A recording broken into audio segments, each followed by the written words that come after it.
आज के इस वीडियो में मैं बात करूंगा स्वयं सहायता समूह के संबंध में। आप लोग इससे परिचित भी होंगे।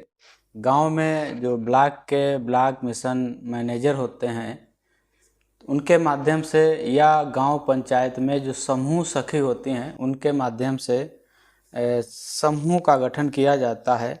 और समूह के गठन करने के लिए जो मुख्य उद्देश्य सरकार का है, जो महिलाओं की जो आर्थिक स्थिति है उसको सुदृढ़ करना है, उसको मजबूत बनाना है।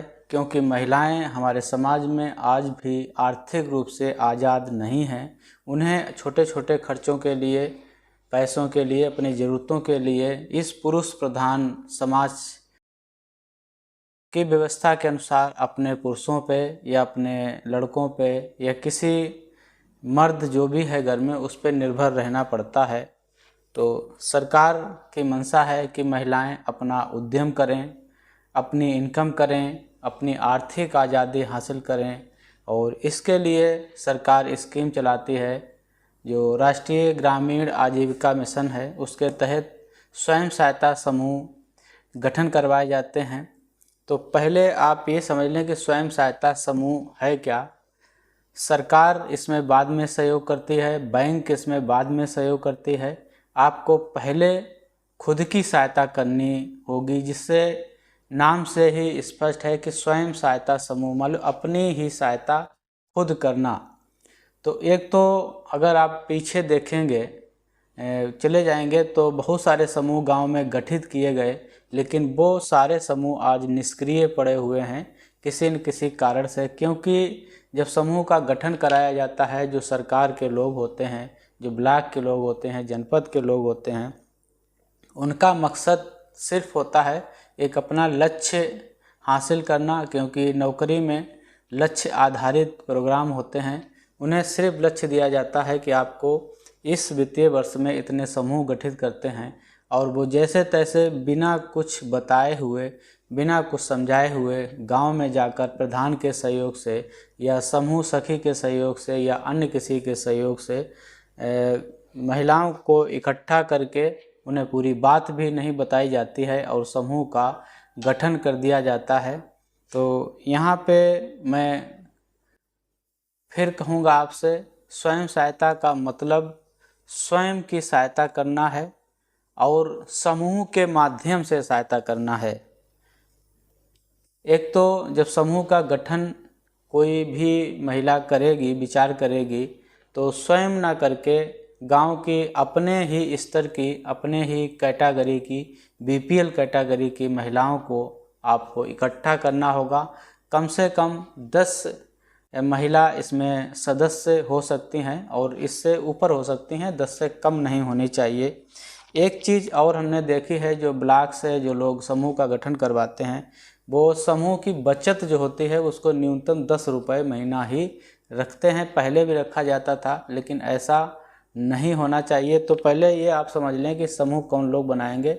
आप अपनी ज़रूरतों के लिए, आप अपने आर्थिक विकास के लिए, अपने आर्थिक जीवन को बेहतर बनाने के लिए, अपनी इनकम को बढ़ाने के लिए आपको स्वयं सहायता समूह गठन करना होगा। उस स्वयं सहायता समूह का एक नाम आपके द्वारा रखा जाएगा। ऐसी 10 महिलाएं जो आपके जैसी हों, आपके कैटेगरी में हों, और आप जो कार्य करना चाह रही हैं वो सारी महिलाएं उस कार्य के लिए सहमत हों कि हम सब लोग मिलजुल कर ये काम जो समूह में निर्धारित किया जा रहा है हम कर लेंगे। चाहे वो बकरी पालन हो, भैंस पालन हो, गाय का पालन हो, मुर्गी पालन हो, या खेती का काम हो, बागवानी का काम हो, या किसी बल्ब बनाने का काम हो, दालें बनाने का काम हो, दलिया बनाने का काम हो। बहुत सारे काम हैं समूह में जो किए जा सकते हैं। जिस भी व्यक्ति के यहाँ थोड़ी बहुत जगह है, मिलजुल के भी किए जाते हैं और घर घर भी किए जा सकते हैं। तो इसके लिए कम से कम 10 महिलाएं आपके पास होनी चाहिए जो स्वेच्छा से काम करना चाह रही हों समूह के लिए। और जब इस तरह के 10 लोग आपको मिल जाएं, तब आप एक बैठक करेंगे। एक रजिस्टर होता है समूह के लिए, उस रजिस्टर पर सारे सदस्यों के नाम लिखेंगे। समूह का एक नाम रखेंगे कि फला समूह है हमारा स्वयं सहायता समूह।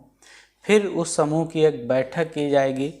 बैठक में सदस्यों से ली जाने वाली जो मासिक बचत जो समूह में जाएगी वो निर्धारित की जाएगी। यहाँ पे एक गलती हो जाती है कि जो समूह की मासिक बचत होती है वो बहुत कम होती है और बैंक जो क्रेडिट देती है वो मासिक बचत के आधार पर ही देती है।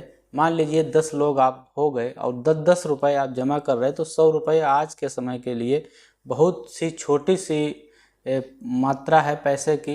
यहीं अगर आप 200 रुपये कम से कम जमा करेंगे तो महीने में 2000 रुपये आपके समूह में जाएंगे और साल में करीब 24,000 रुपये आपके पास ऐसी बचत हो जाएगी कि 24,000 रुपये से आप अपना एक छोटा सा कोई काम कर सकते हैं। तो समूह की बैठक हो जाएगी, समूह का नामकरण हो जाएगा और समूह की नियमावली एक बनाई जाती है। समूह के लोग ही इसे निर्धारित करते हैं कि किस स्थान पर बैठक होगी, कब कब बैठक होगी। बैठक में पदाधिकारी जो होते हैं वो पहली बैठक में चयन कर लिए जाते हैं, जिसमें समूह का अध्यक्ष है, समूह का सचिव है, समूह का कोषाध्यक्ष है। ये लोग संभवतः पढ़े लिखे ही चयन किए जाते हैं समूह, जिससे वो लिखा पढ़ी की जा सके। और समूह अपना एक नियमावली बनाता है कि हम जो पैसा बचत कर रहे हैं, अगर कोई व्यक्ति समय से पैसा नहीं दे रहा है तो उस व्यक्ति के साथ हम पैसा कैसे लेंगे। अगर कोई व्यक्ति अपनी ज़रूरत के लिए समूह से पैसा उधार ले रहा है तो वो कितने प्रतिशत मासिक ब्याज पर पैसे को रिटर्न करेगा। और साथ ही एक उद्देश्य भी देख लें कि समूह में पैसा जो दिया जा रहा है वो किस उद्देश्य के लिए दिया जा रहा है।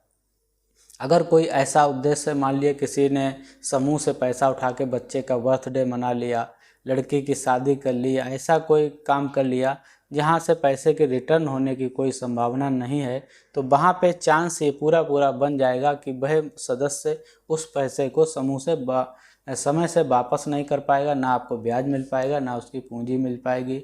और ऐसा भी देखा जाता है जब लोग समूह से पैसा उधार ले लेते हैं तो लोग समूह की बैठकों में भी आना बंद कर देते हैं। कहीं कहीं पे समूह के जो सदस्य अध्यक्ष होते हैं, सचिव होते हैं, कोषाध्यक्ष होते हैं, यही लोग मिलकर समूह का पैसा निकाल लेते हैं और समूह बंद हो जाते हैं। तो अगर 6 महीने बाद पहले बैठक में समूह का जो सरकारी सिस्टम से उसे लिंक करा दिया जाएगा। बैंक में समूह का एक खाता खुलवा दिया जाता है। ब्लॉक के लोग जाके आपका खाता खुलवा देंगे। उसमें समूह की बैठक है, समूह की नियमावली है, सदस्यों के कागजात वगैरह सारे लगते हैं, बैंक खाता खोल देता है। तो यहाँ से प्रक्रिया शुरू हो जाती है। उसके बाद प्राथमिक सहायता समूह को ब्लॉक स्तर से 15,000 रुपये मिलती है, जिसमें समूह के रजिस्टर हैं, बक्सा है, बैठक करने के लिए दरी वगैरह खरीदने के लिए पैसा होता है। और फिर 6 महीने बाद समूह को एक राशि दी जाती है जिसे CCL कहते हैं। तो उस राशि से अपनी बचत और राशि से समूह जिस उद्देश्य के लिए समूह गठित किया गया है उस कार्य को आगे बढ़ाने के लिए वो राशि दी जाती है। और बैंक आपकी बराबर निगरानी करता है कि समूह जिस उद्देश्य से गठन किया गया है क्या समूह उस उद्देश्य को पूरा कर रहा है।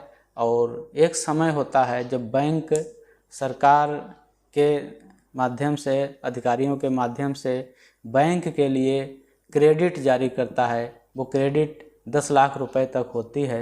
अगर आपने अपना व्यवसाय ठीक से चयन किया है तो 10 लाख रुपए बैंक की तरफ से समूह को क्रेडिट मिलती है। उसका धीरे धीरे आप उपयोग करिए अपने बिजनेस को बढ़ाने के लिए।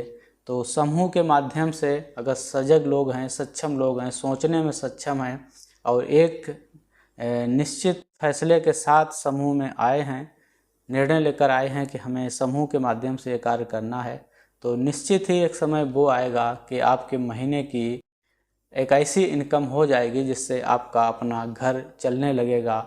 लेकिन हम देखते हैं गांव में समूह जैसे ही पैसा मिलता है, चाहे CCL का मिले, क्रेडिट का मिले, लोग लेके अपना व्यक्तिगत प्रयोग कर लेते हैं और समूह बंद हो जाते हैं। तो कदापि ऐसा ना करें। जब भी आप समूह गठन करें, समूह में शामिल हों, तो समूह की जो नियम हैं, समूह किस चीज़ के लिए वरीयता दे रहा है, उन सबको समझें।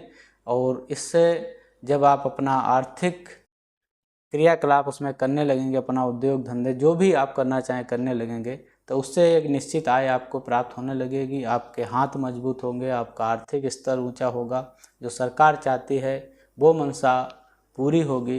तो आप स्वयं सहायता समूह के माध्यम से अपना घर चला सकते हैं। कभी कभी ये स्थिति भी आ सकती है, अगर बहुत मेहनत की है लोगों ने, तो लाखों रुपए भी समूह के माध्यम से कोई बड़ा काम करके कमाए जा सकते हैं। आर्थिक जीवन बेहतर किया जा सकता है। हमारे चैनल पर आप पहली बार हमें सुन रहे हैं, देख रहे हैं, तो चैनल को सब्सक्राइब कर लीजिएगा, वीडियो को लाइक और शेयर ज़रूर करिएगा।